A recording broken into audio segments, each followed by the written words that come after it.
એક મોટા સમાચારથી શરૂઆત કરીશું। ઇસ્કોન બ્રિજ અકસ્માત કેસને લઈ અને સૌથી મોટા સમાચાર અત્યારે સામે આવ્યા છે। 9 નિર્દોષોનો ભોગ લેનાર તથ્ય પટેલને જામીન મળી ચૂક્યા છે।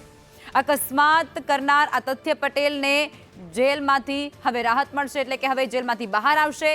ઇસ્કોન બ્રિજ પર અકસ્માત સર્જી જેગવાર કારથી અકસ્માત સર્જી અને 9 લોકોના તેણે જીવ લીધા હતા। અકસ્માતમાં 9 લોકોને ઉડાવ્યા। તથ્યના સુપ્રીમ કોર્ટે રેગ્યુલર જામીન મંજૂર કરી દીધા છે। પોણા 3 વર્ષ બાદ તથ્ય પટેલ આખરે જેલમાંથી બહાર આવશે। અને આજ મુદ્દે સહયોગી કૃષ્ણ અમારી સાથે જોડાઈ ચૂક્યા છે। કૃષ્ણ, તથ્ય પટેલને જામીન મળી ચૂક્યા છે, વિગતો શું? જે બિલકુલ લખમા એ 19 જુલાઈની મોડી રાત્રે એટલે કે 20 જુલાઈ 2023ના દિવસે જ્યારે તથ્ય પટેલે જેગુઆર કારથી અકસ્માત સર્જો હતો અને એ સમયે 9 નિર્દોષ જિંદગીઓ એમાં હોમાઈ ગઈ હતી। 9 લોકોના મૃત્યુ થયા હતા। અમદાવાદના ઇસ્કોન બ્રિજ પરની આ ઘટના છે। તેના 7 દિવસ બાદ જ ચાર્જશીટ દાખલ કરવામાં આવી હતી અને વારંવાર રેગ્યુલર જામીન માટે અરજી કરવામાં આવી હતી, પરંતુ એ રેગ્યુલર જામીન અરજી ફગાવી દેવામાં આવી હતી। 1 મહિના પછી રેગ્યુલર જામીન માટે અરજી કરાઈ, તે ફગાવી દેવામાં આવી હતી અને કેસ 1684 પાના સાથે 8 મહિના પહેલા 6 મહિના પહેલા નવેમ્બર મહિનાની વાત છે કે સુપ્રીમ કોર્ટના આદેશ બાદ ચાર્જ ફ્રેમ કરવામાં આવ્યા હતા। 304 કલમ લાગી હતી આઈપીસીની સાપરાધ માનવ વધની, જેમાં 10 વર્ષની કેદની સજાની જોગવાઈ છે, પરંતુ હજુ એ દોષિત જાહેર નથી થયો। ટ્રાયલ ચાલી રહી છે અને આ બધા વચ્ચે પ્રથમ વખત એની જે રેગ્યુલર જામીનની અરજી છે એ સ્વીકારવામાં આવી છે, એટલે રેગ્યુલર જામીન હેઠળ એ પહેલી વખત જેલની બહાર આવશે। આ પહેલા જ્યારે આ ઘટના બની હતી એના એકાદ વર્ષ બાદ દાદાના નિધન બાદ તેને હંગામી ધોરણે જામીન મળ્યા હતા। પછી મે મહિનામાં 2025ની વાત છે કે માતાની સારવાર માટે એને હંગામી ધોરણે જામીન આપવામાં આવ્યા હતા 4 દિવસ માટેના, પરંતુ રેગ્યુલર જામીન નહોતા આપવામાં આવ્યા। હવે રેગ્યુલર જામીન હેઠળ તથ્ય પટેલ બહાર આવશે। લખમાં આ એક ખૂબ મોટા રાહતના સમાચાર હાલ ટેમ્પરરી તથ્ય પટેલ માટે છે। બિલકુલ કૃષ્ણ, અને આ બધા વચ્ચે તમે એ પણ જુઓ કે જ્યારે આ અકસ્માત સર્જાયો ત્યારે જેની અંદર હોમાયા હતા 9 લોકો, તેમાંથી ગામડાથી અમદાવાદ સિટીની અંદર અભ્યાસ અર્થે તૈયારી અર્થે આવેલા એ યુવકોનું પણ મોત નીપજ્યું હતું। તેમના પરિજનોમાં પણ અત્યારે ખૂબ આક્રોશ હશે, કારણ કે એવો ન્યાયની માંગ કરી રહ્યા છે અને તેમની માંગ કેવી જ હતી કે તથ્યને જામીન ન મળવા જોઈએ, કડકમાં કડક સજા થવી જોઈએ।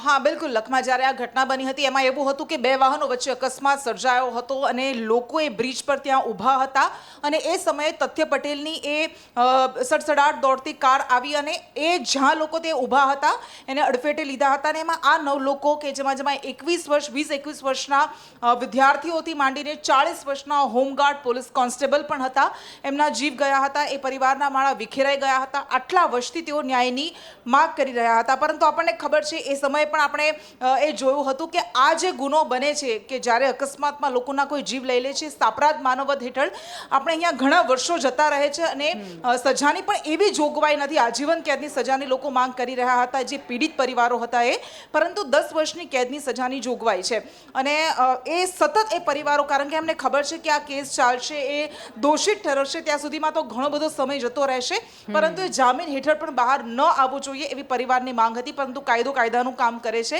અને પહેલી વખત આ રેગ્યુલર જામીન અરજી સ્વીકારવામાં આવી છે। એ તથ્ય પટેલના વકીલો દ્વારા કહેવામાં આવ્યું છે અને આપણે એ પણ કહેવામાં આવ્યું છે, કારણ કે કોર્ટ કેસ અત્યારે ચાલી રહ્યો છે એટલા માટે જે પીડિત પરિવારોને વળતરની વાત હતી એને લઈને હજુ કોઈ વાત નથી કરાય, કારણ કે કેસ ચાલી રહ્યો છે તો એને અસર કરશે, એના કારણે એના પર હજુ કોઈ નિર્ણય નથી લેવાયો। બિલકુલ, આભાર કૃષ્ણ, આપ જોડાયા તે બદલ।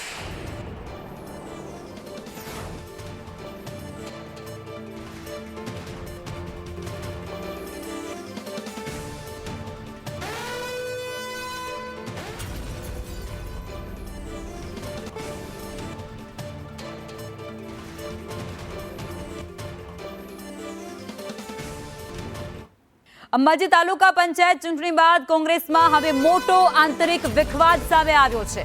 આ વિખવાદ સામે આવ્યો છે જેમાં ચૂંટણીમાં પક્ષના સભ્યો ગેરહાજર રહ્યા હતા। ઉમેદવાર અરુણાબેનના પતિ મુરારી અગ્રવાલે સનસનીખેજ અને ખૂબ ગંભીર આક્ષેપ લગાવતા કહ્યું છે કે કોંગ્રેસના જ સ્થાનિક આગેવાનોએ 10 લાખ રૂપિયામાં ઉમેદવારને વેચી દીધા છે। તેમણે બળાપો ઠાલવતા એવું પણ કહ્યું છે કે અમુક આગેવાનોને ઉમેદવાર પસંદ ન હોવાને કારણે તેમણે દગો કરી અને મતદાનમાં સાથ આપ્યો ન હતો। આ ખુલ્લી સોદાબાજી અને આંતરિક ડખાથી પક્ષના કાર્યકરોમાં ભારે રોષ છે. હાલમાં પક્ષ વિરોધી પ્રવૃત્તિ કરનાર અને ગેરહાજર રહેલા બળવાખોર સભ્યો સામે શિસ્ત ભંગના પગલાં પણ લેવા માટે ચર્ચા શરૂ થઈ છે. હું તાલુકા પંચાયત 2 નંબર સીટનો ઉમેદવાર જીતેલો છું.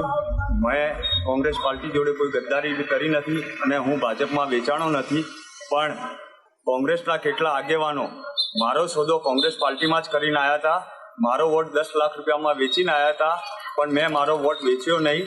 અને મને જે ઉમેદવાર હતો જે મને પસંદ હતો એટલે મેં મારો વોટ કર્યો નથી. અને આ એક સત્ય હકીકત છે. અને રહી વાત બીજી કે જ્યારે પ્રમુખની સીટ સામાન્ય હતી, લેડીઝ સીટ, તો મારી મિસિસ પણ એ પ્રમુખની દાવેદાર હતી. પણ અંબાજી કોંગ્રેસ પાર્ટીના એક પણ કાર્યકર્તાએ કે એક પણ હોદ્દેદારે મારો પક્ષ લીધો નહીં. અને ફક્ત એક જ ઉમેદવાર દાતા તાલુકામાંથી જે આવે છે એને વોટ કરવાનું કહેતા હતા અને મારો વોટ વેચીને આવ્યા હતા, એટલે મેં મારી વોટ કર્યો નથી. અને આજ મુદ્દે પાંચાજી ઠાકોર અમારી સાથે જોડાઈ ચૂક્યા છે. જે પ્રમાણે અંબાજીથી આંતરિક ડખો કોંગ્રેસનો વકરીને સામે આવ્યો છે, તેના પર તમે શું કહેવા માંગો છો?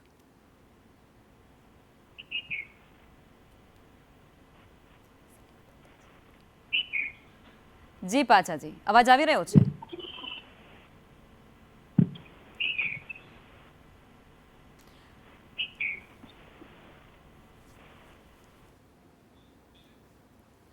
લાગે છે સંપર્ક કપાઈ ગયો છે. ફરી જોડવાનો પ્રયાસ કરીશું, કારણ કે અત્યારે કોંગ્રેસની જે સ્થિતિ છે તે જાણવી ખૂબ જરૂરી છે. કારણ કે અંદર જો ઉમેદવારને 10 લાખમાં વેચી દેવાનો ગંભીર અને મોટો આક્ષેપ જ્યારે થતો હોય છે, ત્યારે આ વિષય એ ચર્ચાનો વિષય પણ રહેતો હોય છે. અને કોંગ્રેસની અત્યારે સ્થિતિ ગ્રામ્ય લેવલે શું છે તે પણ જાણવું ખૂબ રસપ્રદ રહેતું હોય છે. કારણ કે જ્યારે આવા ગંભીર અને મોટા આક્ષેપો પક્ષની અંદરથી થાય છે, ત્યારે હાઈકમાન્ડ સુધી આ વસ્તુ પહોંચાડવામાં આવી છે કે કેમ, તેમનું ધ્યાન દોરાયું છે કે કેમ, તે પણ એક મોટો સવાલ છે.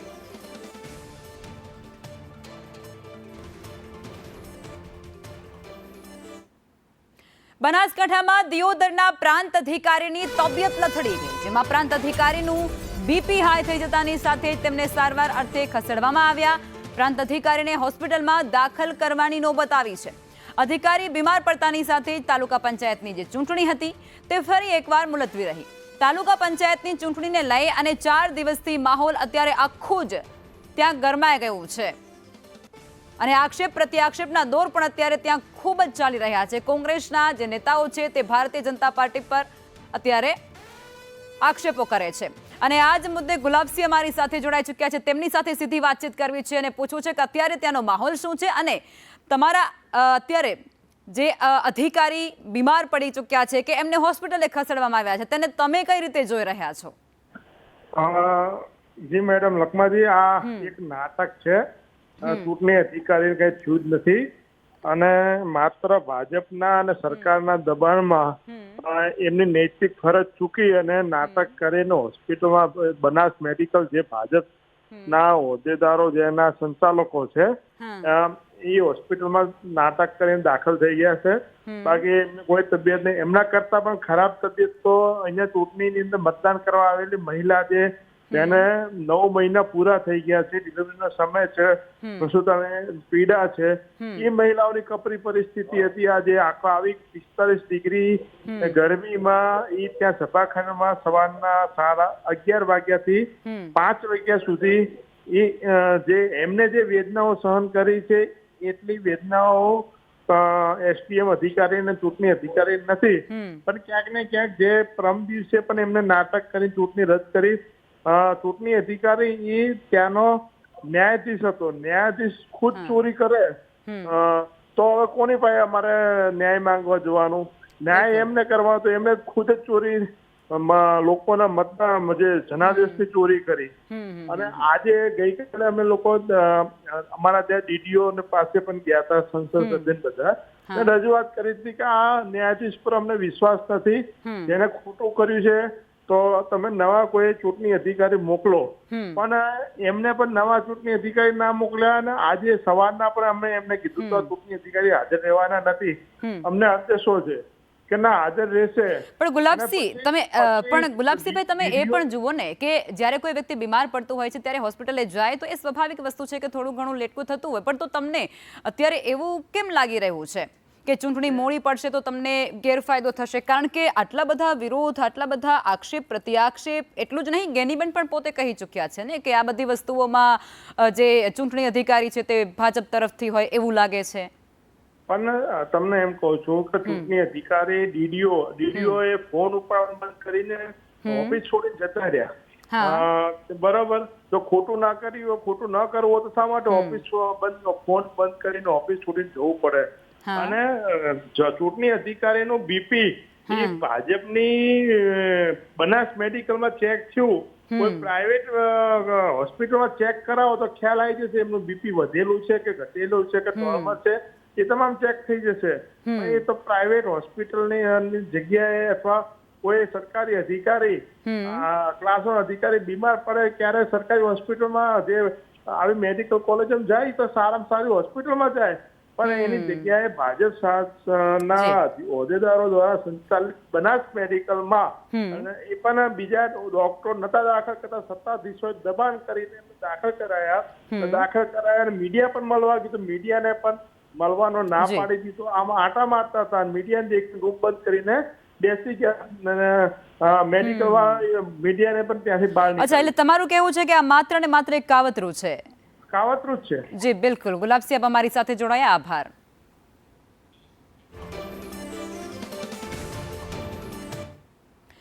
મોરબી મહાનગરપાલિકાના પ્રથમ મેયર તરીકે 26 વર્ષના એક યુવા ચહેરા ઉત્તમ સુરાણીની પસંદગી કરાઈ છે, જેઓ મોરબી અને ગુજરાતના સૌથી યુવા મેયર બન્યા છે. બીએસસી સુધીનો તેઓએ અભ્યાસ કર્યો છે. ઉત્તમ સુરાણીએ સંદેશ ન્યૂઝ સાથે ખાસ વાતચીત પણ કરી છે, અમારી ટીમ સાથે વાતચીત કરી છે. શહેરના રોડ રસ્તા, ડ્રેનેજ, પીવાનું પાણી, ટ્રાફિક અને રખડતા ઢોર જેવી જે મુખ્ય સમસ્યાઓ શહેરની અંદર છે તેનો ઉકેલ લાવવાનું વિઝન પણ તેઓએ રજૂ કર્યું છે. સૌરાષ્ટ્રનું પેરિસ એવું મોરબી, અને મોરબી નગરપાલિકામાંથી મહાનગરપાલિકા બન્યું છે. મહાનગરપાલિકા બનતાની સાથે જ ગત વખતે જે નગરપાલિકા હતું ત્યારે 52માંથી 52 બેઠકો મળી હતી, ને મહાનગરપાલિકામાં પણ 52માંથી 52 બેઠકો મળી છે. એટલે કે લોકોનો ભાજપ પર ભરોસો યથાવત છે, અને તેને લઈને ગુજરાતના અને મોરબીના યુવા મેયર જે આપણે ઉત્તમભાઈ સુરાણી છે તેમની સાથે જ વાત કરીશું. ઉત્તમભાઈ, સૌ પ્રથમ તો તમને યુવા મેયર તરીકે પસંદગી કરવામાં આવી છે, શું કહેશો? હું મારી જાતને સૌભાગ્યશાળી માનું છું કે મને નાની ઉંમરે પક્ષે અને લોકોનો જે આશીર્વાદ મળ્યો છે એનામાં મને પ્રેરણારૂપ છે, અને હું પૂરી નિષ્ઠાથી કામ કરીશ.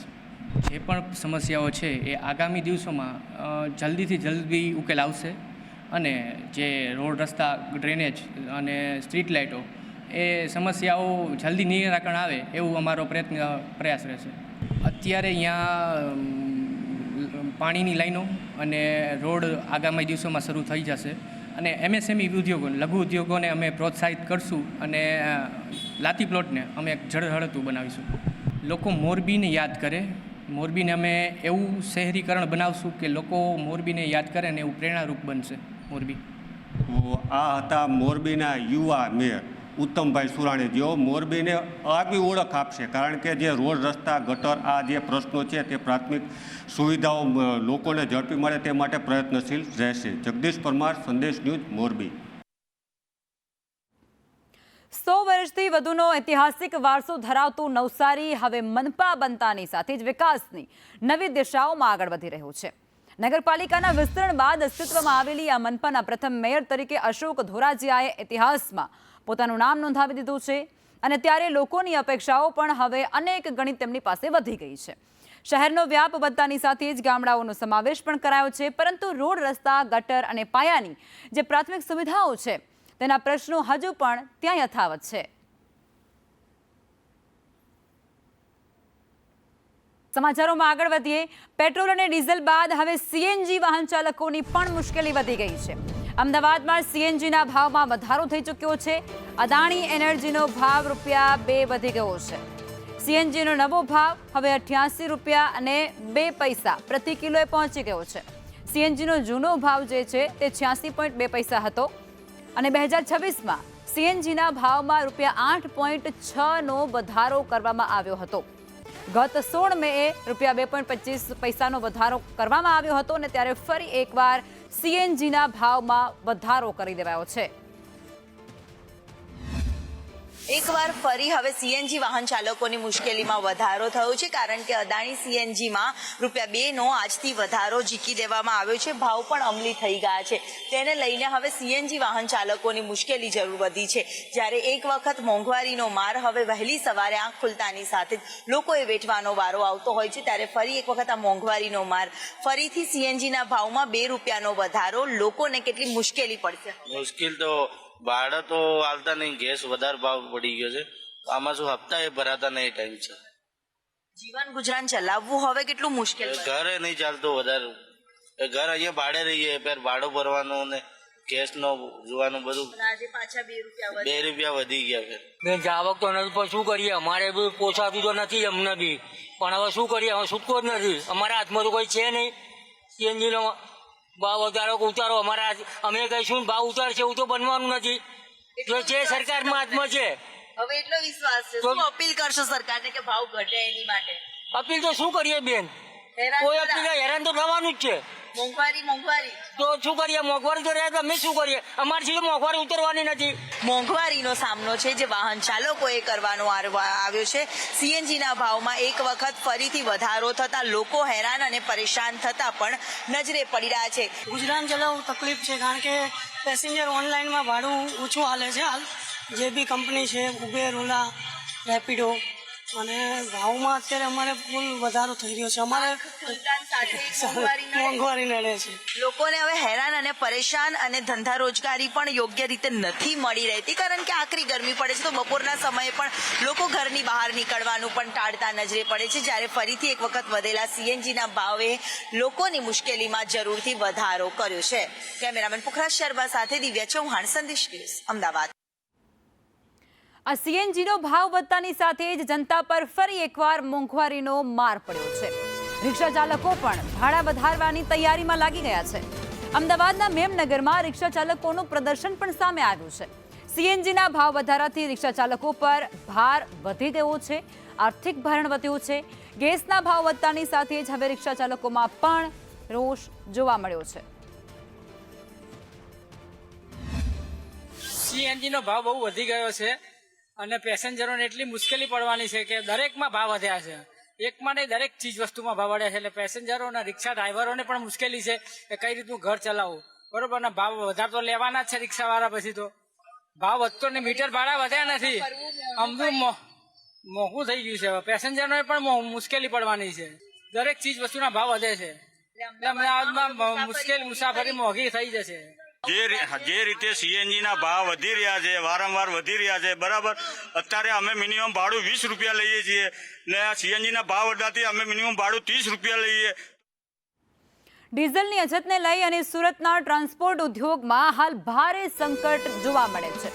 ડીઝલની અછત અને પેટ્રોલ ડીઝલના સતત વધતા ભાવને કારણે સુરતથી અન્ય રાજ્યોમાં જતી ગુડ્સ ડિલિવરીની જે ટ્રકો છે તે અટવાઈ પડી છે. હવે અગાઉ જે માલ સામાન 3 થી 4 દિવસમાં પહોંચતો હતો તે અત્યારે 7 થી 8 દિવસે પહોંચે છે. અગાઉ રોજની 400 થી વધુ ટ્રકો દોડતી હતી, જેમાં મોટો ઘટાડો પણ અત્યારે થઈ ચૂક્યો છે. ટેક્સટાઇલ ટ્રાન્સપોર્ટ એસોસિએશનના પ્રમુખ યુવરાજ દેસાઈએ જણાવ્યું છે કે મોંઘા ઈંધણને કારણે ટ્રાન્સપોર્ટેશનના સોદામાં ભારે ખોટ જઈ રહી છે. સુરતથી અન્ય રાજ્યોમાં જતી ગુડ્સ જે ટ્રકો હોય છે, જે ડિલિવરીની વાહન હોય છે, ખાસ કરીને ત્યારે ટ્રાન્સપોર્ટની જે અનેક વાહનો જે છે અન્ય રાજ્યોમાં અટવાય છે, કારણ કે ત્યાં ડીઝલની અસર સર્જાય છે અને ડીઝલ નથી મળી રહ્યું. ત્યારે ખાસ કરીને ટ્રાન્સપોર્ટ એસોસિએશનના પ્રમુખ યુવરાજ દેસાઈ જે આપણી સાથે ઉપસ્થિત છે સુરતના, ખાસ કરીને તેમની પાસે સુરત ટેક્સટાઇલ માર્કેટના પણ માલો જતા હોય છે, અન્ય જે છે વિભાગનો પણ માલ જતા હોય છે. યુવરાજભાઈ, જણાવશો ટ્રકો બહાર જઈ રહી છે, કયા પ્રકારની સમસ્યાઓ સર્જાઈ રહી છે, ખાસ કરીને પેટ્રોલ અને ડીઝલના કારણે? હવે લગભગ છેલ્લા ફેબ્રુઆરી મહિનાથી આ મિડલ ઇસ્ટમાં જે આપણે વારની જે સ્થિતિ ઉત્પન્ન થઈ છે એના લીધે જે ડીઝલના ભાવ હમણાં જે લગભગ 10 થી 12-13 દિવસ થઈ ગયા, મતલબમાં જે હિસાબથી વધ્યા છે એનાથી અમારી ટ્રાન્સપોર્ટ ઇન્ડસ્ટ્રીઝને, અમારા ટ્રાન્સપોર્ટ ઉદ્યોગને, પરિવહન ઉદ્યોગને બહુ જ ફટકો પડ્યો છે. મતલબમાં એનું કારણ એ છે સીધું કેમ કે એક તો ડીઝલના રેટ જે છે સ્ટેબલ નથી, બરાબર છે. અમારું તો સરકાર પાસે એક નિવેદન છે કે એને તમે સ્ટેબલ કરો, એને તમે ભલે 15 રૂપિયા હશે અથવા 20 રૂપિયા હશે, વન ટાઈમ તમે મતલબ એક વખત એનું ફાઇનલ કરો છો. કેમ કે શું છે કે અમારે બી જે વેપારીઓ જોડે બરાબર નેગોશિએશન કરવાનું હોય છે રેટનું, જે વેપારીઓ જોડે, એ અમારેથી થતું નથી. મતલબમાં આજે અને ચારેકોર થઈ રહેલી પેટ્રોલ અને ડીઝલની અછતની ચર્ચાઓ વચ્ચે હવે ગુજરાત સરકારના મંત્રી અર્જુન મોઢવાડિયાએ નાગરિકોને કરકસર રાખવાની અપીલ કરી છે. તેમણે એવું જણાવ્યું છે કે હાલની સ્થિતિને ધ્યાનમાં રાખી અને સરકાર દ્વારા કેન્દ્ર અને રાજ્ય સ્તરે તમામ સાવચેતીના પગલાં લેવામાં આવે છે. મોઢવાડિયાએ વધુમાં એવું પણ જણાવ્યું છે કે તેઓ પોતે પણ કારપુલિંગ કરીને કાર્યક્રમોમાં હાજર થાય છે. નરેન્દ્રભાઈ મોદીના પહેલથી દરેક રાજ્યોને ડીઝલ પેટ્રોલનો વપરાશ ઘટે, ઉર્જાનો વપરાશ ઘટે અને કરકસરયુક્ત વહીવટ થાય એ માટે જે સૂચનાઓ આપી હતી એના ભાગરૂપે માનનીય મુખ્યમંત્રી શ્રીની ભૂપેન્દ્રભાઈ પટેલની સૂચનાથી અનેક કરકસરના પગલાં લેવાઈ રહ્યા છે. તે પૈકી કારપુલિંગ કરવાનું, પબ્લિક ટ્રાન્સપોર્ટનો ઉપયોગ કરવાનો અને એ પ્રકારની કામગીરી થઈ રહી છે. અને આ બધા વચ્ચે રાજકોટ એરપોર્ટ પરથી ડોમેસ્ટિક ફ્લાઇટ્સમાં પણ ઘટાડો કરવાનો નિર્ણય લેવાયો છે. ઈંધણની કટોકટી અને એરલાઇન્સે આ પગલું ભર્યું છે. ઇન્ડિગો એરલાઇન્સે મુંબઈ અને હૈદરાબાદ વચ્ચેની જે દૈનિક ફ્લાઇટને બદલે હવે મહિનામાં માત્ર 15 દિવસ ફ્લાઇટ ચલાવવાનો નિર્ણય કર્યો છે. એટલે કે 16 જૂનથી આ રૂટ પર એકાંતરા ફ્લાઇટનું શેડ્યુલ લાગુ થઈ જશે. એર ઇન્ડિયાએ પણ અગાઉ ફ્લાઇટ્સમાં ઘટાડો કર્યો હતો અને જેના કારણે રાજકોટથી મુસાફરી કરતા યાત્રીઓને મુશ્કેલીનો સામનો કરવો પડી શકે.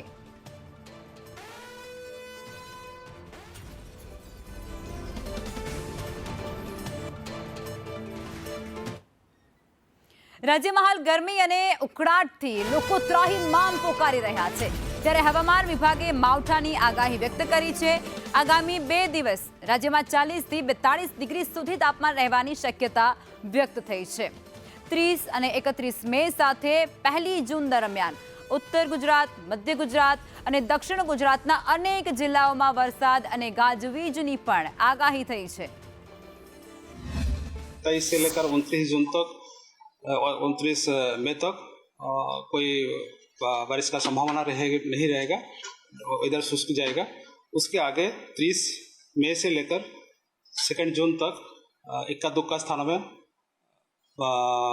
बिजली गिरने के साथ और मेघगर्जना भी साथ बारिश होने का आइसोलेटेड प्लेसेस में होने का संभावना रहेगा. 30 जून को जो डिस्ट्रिक्ट हम आइसोलेटेड प्लेसेस में बारिश का संभावना बता रहे हैं, बनासकांठा, साबरकांठा, पाटन, अरावली और माहीसागर गुजरात रीजन में, मेनली उत्तर और उत्तर पूर्वी जो जिला है. और 31 मई को इस डिस्ट्रिक्ट के साथ और भी 2 डिस्ट्रिक्ट ऐड हो जाएगी, दाहोद और छोटा उदयपुर. 1 जून को और भी डिस्ट्रिक्ट बढ़ जाएगी. पहले जो 30 जून को डिस्ट्रिक्ट हुआ था, 31 जून को डिस्ट्रिक्ट हुआ था, उसमें तो रहेगी ही. उसके साथ और डिस्ट्रिक्ट पंचमहाल, बडोदरा और नर्मदा डिस्ट्रिक्ट ऐड हो जाएगी. उसके आगे जो डिस्ट्रिक्ट आने वाला है गुजरात रीजन में, डांग और तप्पी डिस्ट्रिक्ट भी इस डिस्ट्रिक्ट के साथ ऐड हो जाएंगे. દેશભરમાં આકરી ગરમી વરસી રહી છે અને હીટ વેવને લઈ પ્રધાનમંત્રી મોદી દ્વારા પણ દેશને ખાસ અપીલ કરવામાં આવી છે. આ વધતા તાપમાનમાં લોકોને સાવધાની રાખવા માટે ખાસ પ્રધાનમંત્રી પોતે અપીલ કરી રહ્યા છે.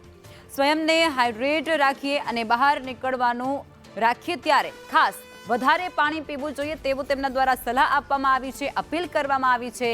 વધુ તેઓ કહે છે કે ઘર અને દુકાન બહાર પાણીના માટલા પણ રાખવા જોઈએ જેથી કોઈ તરસ્યું માણસ નીકળે છે તો એ પી શકે. ગરમીથી પડતી મુશ્કેલીઓની અવગણના ન કરીએ તેવું પણ તેમના દ્વારા કહેવાયું છે. અને વધુમાં તેઓ લોકોને અપીલ કરતા કહે છે કે ગરમીમાં ORS કે પછી અન્ય ઠંડા પીણાનો ઉપયોગ દિવસ દરમિયાન કરતું રહેવું જોઈએ. ખાસ કરી બાળકો, વૃદ્ધો અને જે મહિલાઓ છે ગર્ભવતી, તેઓ તડકામાં કામ વગર ન નીકળે અને જો નીકળે તો સાવધાની સાથે જાય.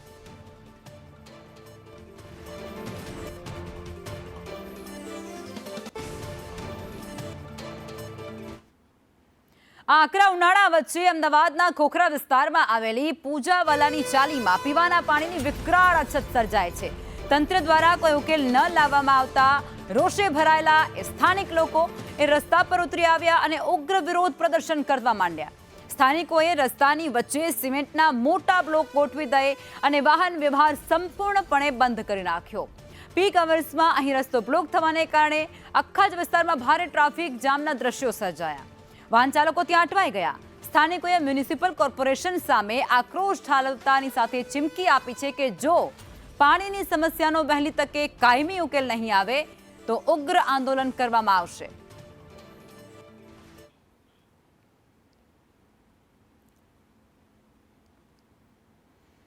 ત્યારે રાજ્યમાં પાણીના જથ્થાની સ્થિતિ શું છે તે પણ તમને જણાવી દઈએ. રાજ્યના 207 ડેમોમાં અત્યારે 54.48% જેટલું પાણીનો જથ્થો ઉપલબ્ધ છે. ખાસ કરી સૌરાષ્ટ્રના જળાશયોમાં 35.29% પાણીનો જથ્થો છે, તો કચ્છના જે જળાશયો છે ત્યાં 32.96% પાણીનો જથ્થો ઉપલબ્ધ છે. ઉત્તર ગુજરાતના જળાશયોમાં 45.23% પાણીનો જથ્થો ઉપલબ્ધ છે, તો આ તરફ દક્ષિણ ગુજરાતના જે જળાશયો છે તેમાં 45.42% પાણીનો જથ્થો ઉપલબ્ધ છે. અને હવે મધ્ય ગુજરાતના જળાશયો છે તેની પણ તમને વિગતો આપીએ તો ત્યાં 55.63% પાણીનો જથ્થો ઉપલબ્ધ છે. હવે ગત વર્ષે રાજ્યમાં 128% વરસાદ નોંધાયો હતો, જેને કારણે પાણીનો જથ્થો હજુ પણ આટલી સંખ્યામાં ઉપલબ્ધ છે. વૈશ્વિક પરિસ્થિતિની અસરને પગલે ગાંધીનગર જિલ્લામાં ટેકાના ભાવે બાજરીની ખરીદી પ્રક્રિયાએ સંપૂર્ણપણે અદ્ધરતાલ થઈ ગઈ છે. બારદાન ઉપલબ્ધ ન હોવાને કારણે 16 મેથી શરૂ થનારી ખરીદીની પ્રક્રિયા એ ખોરંભે ચડી છે. દહેગામ, કલોલ તથા માણસાના જે ખરીદ કેન્દ્રો છે તે શરૂ જ નથી થઈ શક્યા.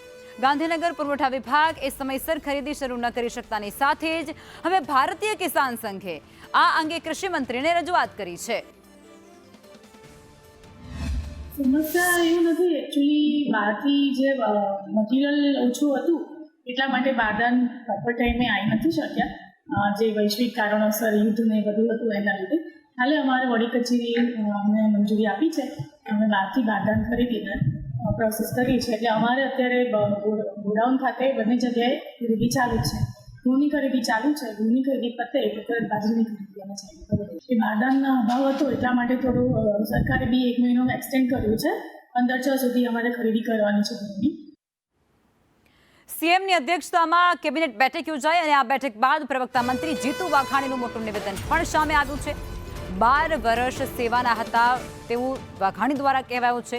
વધુમાં જીતુ વાઘાણી એવું પણ કહે છે કે વિકાસ, વિશ્વાસ અને જનકલ્યાણના આ 12 વર્ષ સાથે પ્રી મોન્સૂનની કામગીરી ઝડપી કરવાની સૂચના આપી છે તેવું પણ તેમણે ઉમેરતા કહ્યું હતું. જમીન સંપાદનનું કામ એ તત્કાળ પૂર્ણ કરવાની સૂચના પણ આપી દીધી છે. ખાસ કરીને ચોમાસું આવી રહ્યું છે ત્યારે પ્રી મોન્સૂનની કામગીરી એ દરેક જગ્યાએ ઝડપથી થાય એની સૂચનાઓ આપી છે. નગરપાલિકા હોય કે મહાનગરપાલિકા હોય જે વિકસિત કર્યા છે એમાં ખાસ કરીને પાણી કોઈ જગ્યાએ એવી ફરિયાદો આવે કે પાણી ભરાયું નથી, તો સીએસને અને સિંચાઈ વિભાગના સેક્રેટરીને સૂચના આપી છે. તો યાર જમીન સરકાર ટુ સરકાર સંપાદન કરવાની હોય એમાં પણ કોઈને કોઈ અને ઘણી બધી એનઓસીઓ ફોરેસ્ટ વિભાગની અન્ય હોય એ પણ એ જ વર્ષે મળી જાય. રેવન્યુ વિભાગ પણ એ જ વર્ષે એ જમીન તબદીલ થાય એમના માટેની ત્વરિત કાર્યવાહી કરવા માટેની એસઓપી બનાવી. ક્યારેક લાઇન લેવલના પ્રોબ્લેમો, ક્યારેક મકાનની અંદર લાદી હોય તો એના પણ એક લાઇન લેવલના પ્રોબ્લેમો, એ બધી બાબતોમાં ખાસ કરીને એન્જિનિયરિંગ ક્ષેત્રે વધારે ધ્યાન આપીને એ ગુણવત્તામાં એનો પણ સુધારો કરવા માટેની જ્યાં જ્યાં પણ ત્રુટીઓ હોય ત્યાં એ ધ્યાન રાખવાની સૂચના મુખ્યમંત્રીશ્રીએ આપી છે.